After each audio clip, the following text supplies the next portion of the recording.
Hi everyone and welcome back to my cozy lifestyle. Whenever I get a chance, I dedicate a few hours to meal prep. It takes a little extra effort today, but it saves so much time and stress throughout the week. Before touching a single vegetable, I always sit down with my planner. If everything isn't written down, it's easy to forget something or keep walking back and forth in the kitchen. Once the plan is ready, the whole process feels much more organized. Today's first prep is bottle gourd.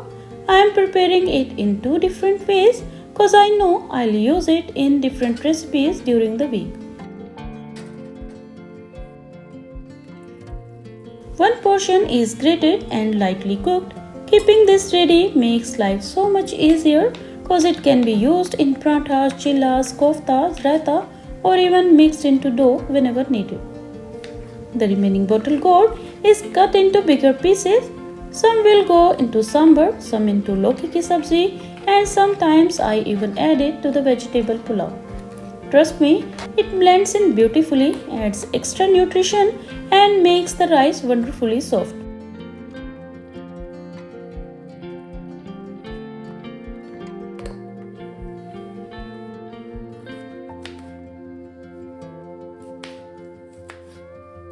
One habit that's completely changed my meal prep is stopping the practice of storing everything in one big container. Now, vegetables are organized according to how they'll actually be used.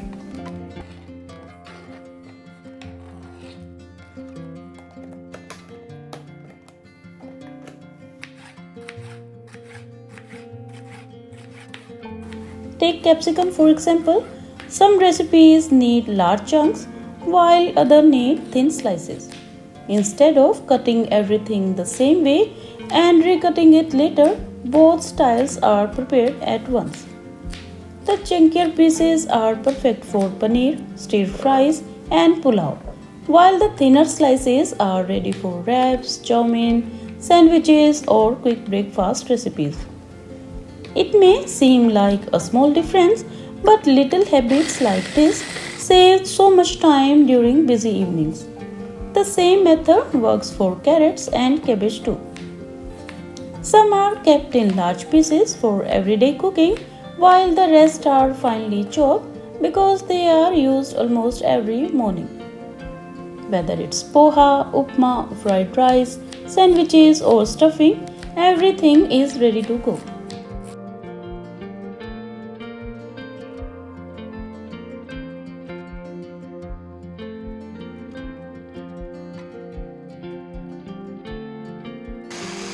A separate container is reserved just for finely chopped vegetables. Whenever a quick meal is needed, there's no need to pull out the chopping board again.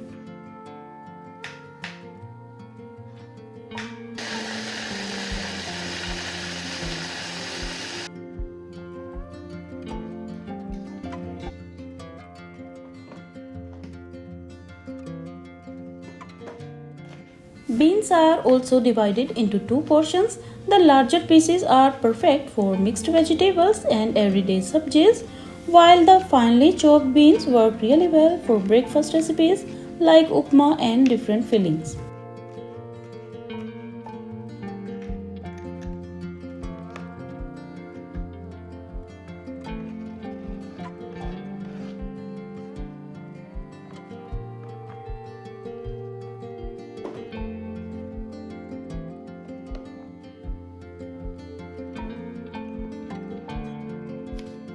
Even the bindi gets prepped in advance. Some is stored separately for bindi ki sabji, while a small portion goes into the mixed vegetable box.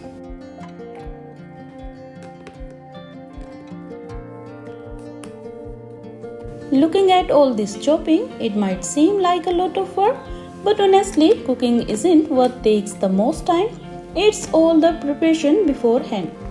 Once that's done, putting a meal together becomes so much quicker and a lot less stressful. Before moving on, one last task gets done: my seasoning box. Green chilies, garlic, ginger, curry leaves, and a few everyday essentials all go into one container. These are the ingredients I reach for almost every day.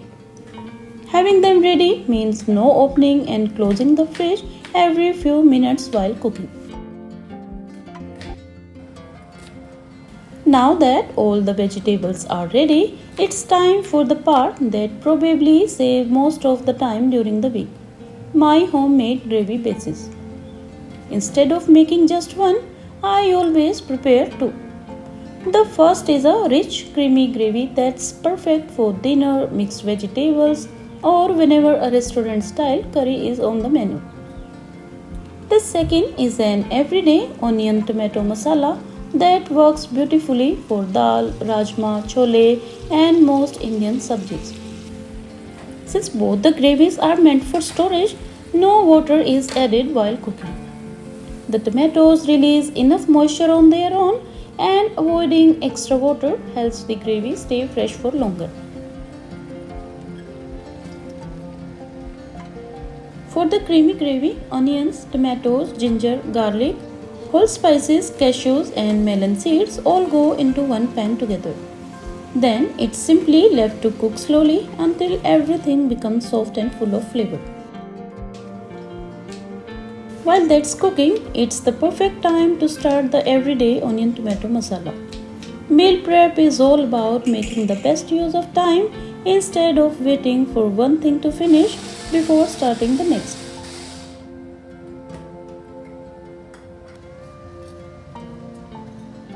One small tip that's made a big difference is not overcooking the onions. They are sauteed only until translucent. This helps the masala keep a fresher color and a better texture after storing.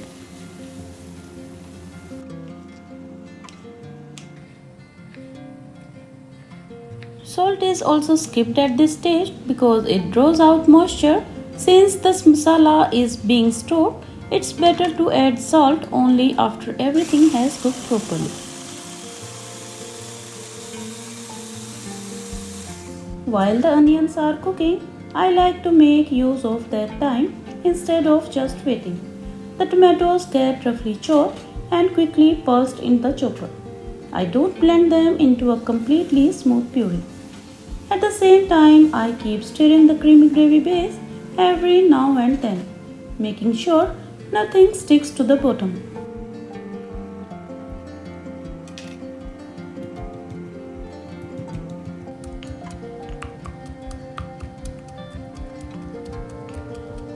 Next go the spices: turmeric, Kashmiri red chili powder, and coriander powder.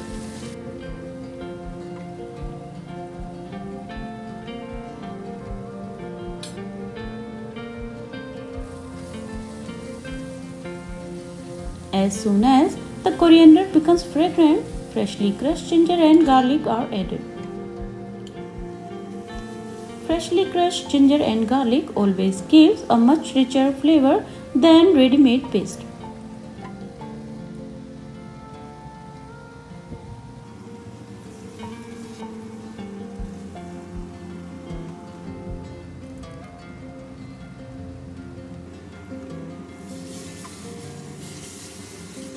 Then goes in the tomato puree along with a few chopped tomatoes for extra texture. At this stage, patience is the key. The masala is cooked until the oil starts separating. Only then is the salt added and everything is cooked for a few more minutes.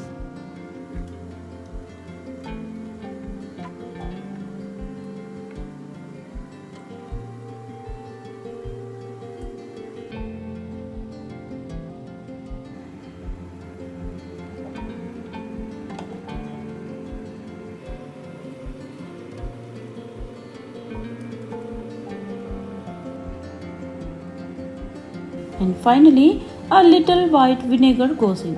It's not added for taste, it simply helps increase the shelf life. Just make sure it's cooked for another couple of minutes so the smell disappears completely. Once that's done, you won't even know it's there. By now, the creamy gravy is ready too. Before blending, all the whole spices are removed. They have already done their job perfectly. There's no need to blend them into the paste.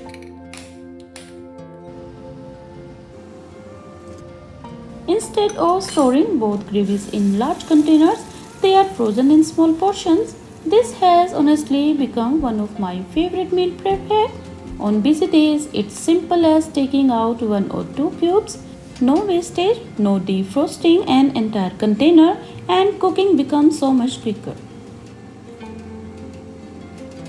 While the gravy cools down, it's time to move on to the next part of meal prep. Chole, rajma, chana, and whole moong are washed and soaked. At the same time, rice, urad dal, a little chana dal, and fenugreek seeds are soaked for dosa batter.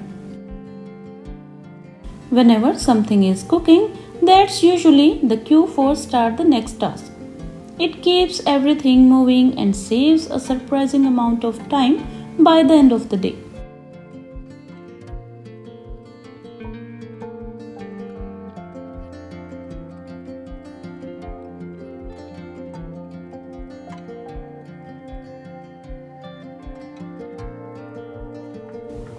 Once the gravy portions are ready, the trays are covered and placed in freezer while all the chopped vegetables are neatly arranged in refrigerators.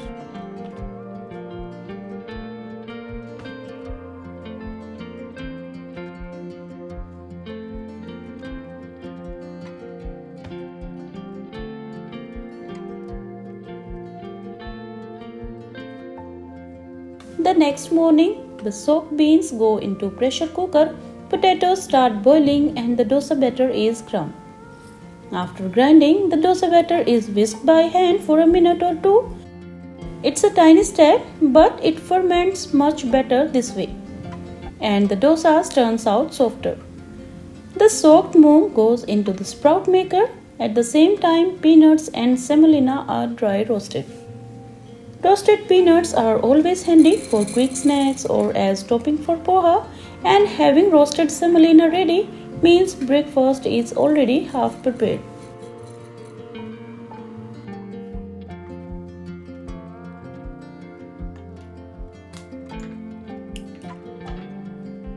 By now, the gravy cubes have frozen perfectly. They pop out so easily from the molds and are transferred into Ziploc bags. They take up very little freezer space and it's so convenient to use only the number of cubes needed. And finally, here's everything that's ready for the week. Freshly chopped vegetables, ready to use gravy cubes, boiled potatoes, cooked chole, rajma and chana, fresh dosa batter, sprouts, roasted peanuts and roasted semolina. Whenever I spend a few hours meal prepping like this, the entire week feels so much lighter. There's no need to start from scratch every single day. Cooking becomes quicker, the kitchen stays more organized. If you have a favorite meal prep tip or a time-saving kitchen hack, I would genuinely love to hear it. Share it in the comments. I might even try it in my next meal prep video. Thank you so much for watching. If you enjoyed this video, don't forget to like, share and subscribe. Until next time, keep smiling and bye-bye.